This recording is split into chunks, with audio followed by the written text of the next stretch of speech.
Welcome back to my channel, Licensed Immigration. Today I will be talking about the newest version of USCIS Form I-130, Petition for Alien Relative Part 3. So I'm going to show you how to fill out the form. I will do an example. If you have any comments on how to fill it out, you may comment below on this video. So the first thing that you will see on the form, if you're going to fill it out by hand, you must print in black ink or type. The form is quite simple. It's personal questions, and as we go on, you will see the question that the form is. Every certain time, they renew the form, so you always have to get the form in a specific website, the USCIS.gov. Don't get it from other websites, only the USCIS.gov. They always renew the forms. So in part 1, relationship, you are the petitioner. Your relative is the beneficiary. So in question 1, it's asking who you filing for. If it's for your spouse, parent, brother, or sister / child. So let's click spouse. If you are petitioner for a child or parent, you must select one of these options below. I'm going to read it to you guys. If you're applying for a child was born to parents who were married to each other at the time of the child's birth, or a stepchild, step-parent. Child was born to parents who were not married to each other at the time of child's birth, or child was adopted. If this is options for you guys, you will select one of these, and you must provide evidence. If it's a stepchild, you will need birth certificate. If it's your own child, birth certificate. If it's adopted, the adoption decree. Let's keep on. In question 3, if the beneficiary is your brother or sisters, are you related by adoption? Yes or no? If you're applying for your brother or sister, if your brother or sister is born with your you have the same parents, you're not related to adoption, you will show evidence of both of you guys' birth certificate, your personally and your sister or brother. If it's adopted, you need proof. Evidence for everything.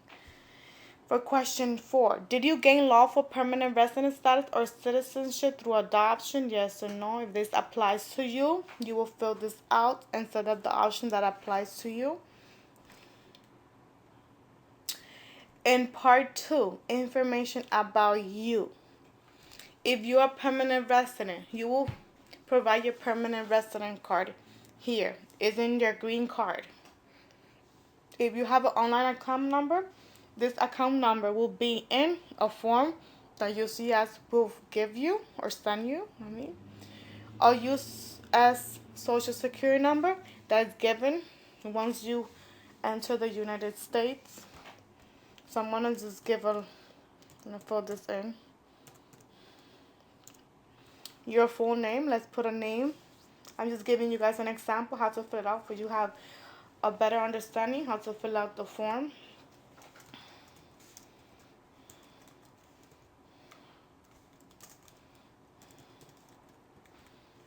Okay.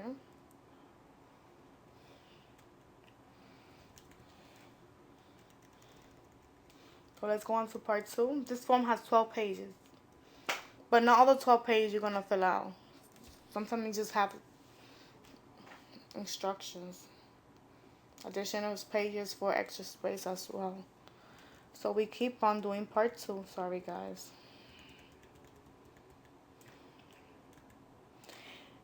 Is information about you. If you have other names used before, let's say pre-your marriage, you'll fill this in.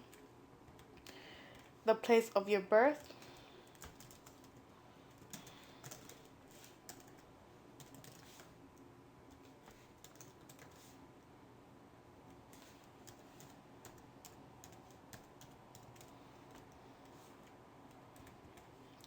Sometimes it just scroll down by itself.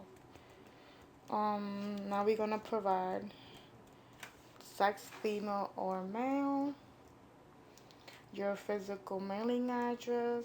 Let's put an address.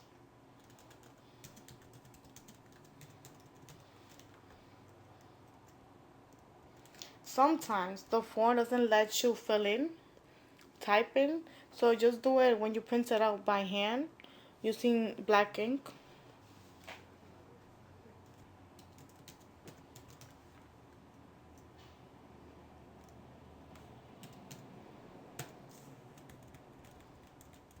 Usually you have to scroll down to select the option for states.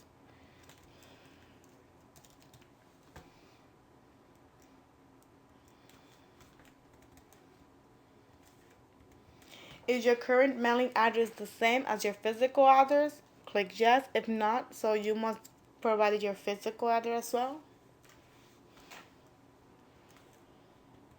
And you must have to fill in this option number 11. See?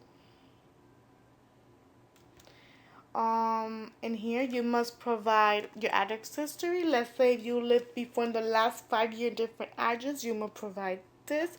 Let's say this person have lived here more than 5 years. But if you moved between those 5 years, provided through 12A until 15B, if this applies to you. Your marital information. How many times you have been married. So you provide them many times you've been married. Let's say the person is married once. And your current marital status. Obviously, if you're applying for your spouse, you are currently married.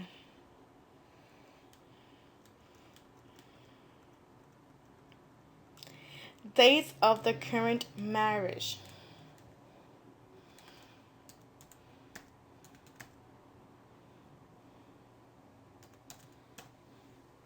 City or town, place of marriage. If it was outside of the United States, obviously you will not select the state.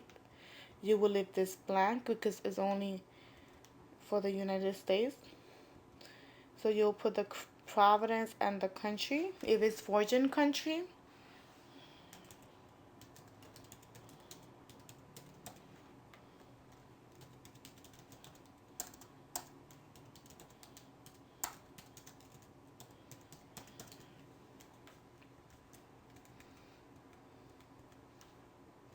so you'll provide here in spouse 1, your current spouse. If you have prior spouses, you have been married more than once, you will provide additional information below the spouse number 2, and it continues. But let's say the person just married with only one time.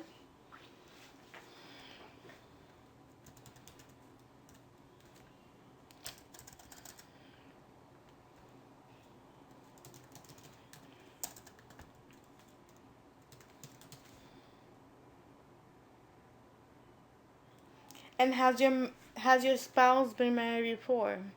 Date marriage if ended. If he had a prior marriage, you'll provide this information here. But if it doesn't, you just leave it blank. Or you could put an A, how you would like it.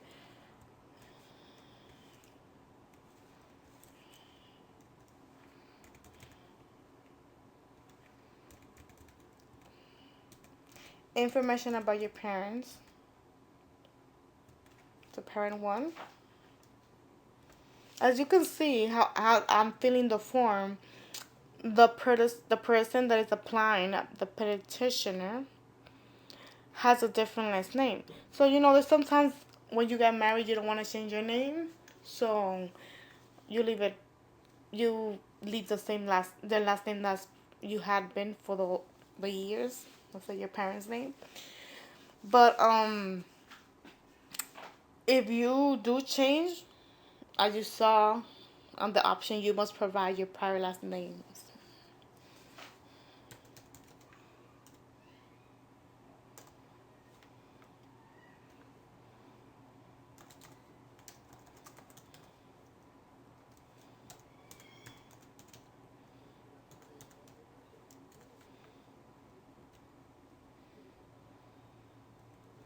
If let's say your parents single, they didn't register, you only one parent register when you're born, you just provide the only parent. But if you have two parents on your birth certificate, you must submit by this information.